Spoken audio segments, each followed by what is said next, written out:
Hello बच्चों, let's read this question. The question says identify the correct statement regarding entropy.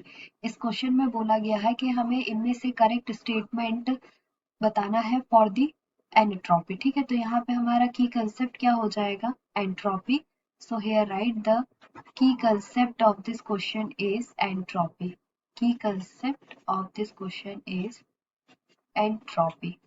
ठीक है, तो अगर हम एंट्रोपी की बात करें तो entropy according to the third law of thermodynamic, क्योंकि थर्ड लॉ ऑफ थर्मोडायनेमिक में किसको डिफाइन किया जाता है? एंट्रोपी को. तो अगर हम यहाँ पे एंट्रोपी की बात कर रहे हैं तो हम क्या करेंगे? According to third law of thermodynamic, third law of thermodynamic,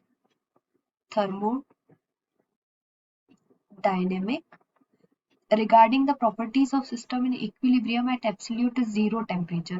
किस रिगार्ड में हम बात कर रहे हैं? कि जो सिस्टम हमारा सिस्टम इक्विलिब्रियम स्टेट में है, ठीक है, एट एब्सोल्यूट जीरो टेम्परेचर पे, उस रिगार्डिंग हम थर्ड लॉ ऑफ थर्मोडायनेमिक देखते हैं. ठीक है, तो हम यहाँ लिख लेंगे रिगार्डिंग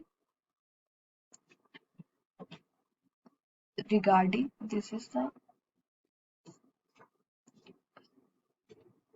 यहाँ आएगा regarding the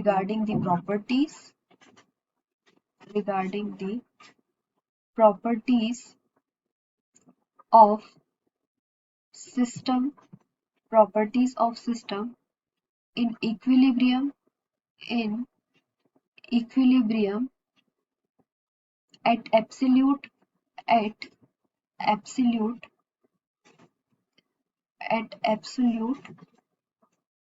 zero temperature, at absolute zero temperature. क्या देखेंगे कि जो एंट्रोपी है, ठीक है, for a perfect crystallite crystal at absolute zero is exactly equal to zero. ठीक है, परफेक्टली जो क्रिस्टल होता है उसके लिए एंट्रोपी क्या होती है? जीरो होती है. ठीक है, तो हमारा सेकेंड स्टेटमेंट क्या हो जाएगा? Entropy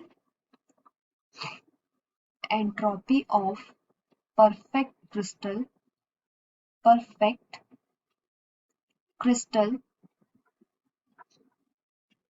at absolute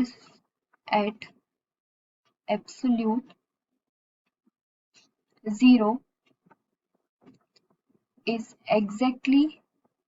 is exactly equal to zero, is exactly equal to zero. ठीक है, नेक्स्ट स्टेटमेंट में हम देखें कि at absolute zero the system must be in a state with minimum possible energy. The second statement for this perfect crystal at absolute zero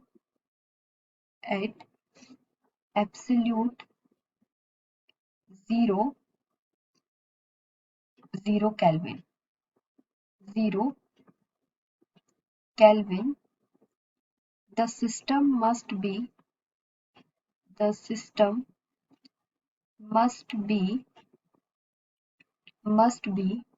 in a state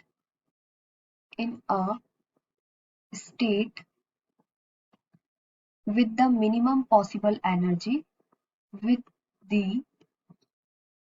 minimum possible energy, and above the statement of third law hold true provided that the perfect crystal only one minimum energy state. ठीक है, तो यहाँ absolute zero पे जो system है, system must be in a state with minimum possible energies. Zero temperature पे, zero kelvin temperature पे जो स्टेट है सिस्टम का वो कैसा है? उसमें मिनिमम पॉसिबल एनर्जी होगी. ठीक है, तो यहाँ पे हमारा जो क्वेश्चन है उसमें हमसे एंट्रोपी का करेक्ट स्टेटमेंट बोला था. तो फर्स्ट स्टेटमेंट यहाँ पे क्या है? At absolute zero of temperature the entropy of any crystalline substance is taken to be zero. तो ये स्टेटमेंट हमारा कंप्लीटली इनकरेक्ट है कि जीरो टेम्परेचर पे जो क्रिस्टलाइन सब्सटेंस की जो एंट्रोपी होती है उसको हम 0 लेते हैं, ठीक है। सेकेंड स्टेटमेंट है at absolute zero of temperature the entropy of a perfectly crystalline substance is positive.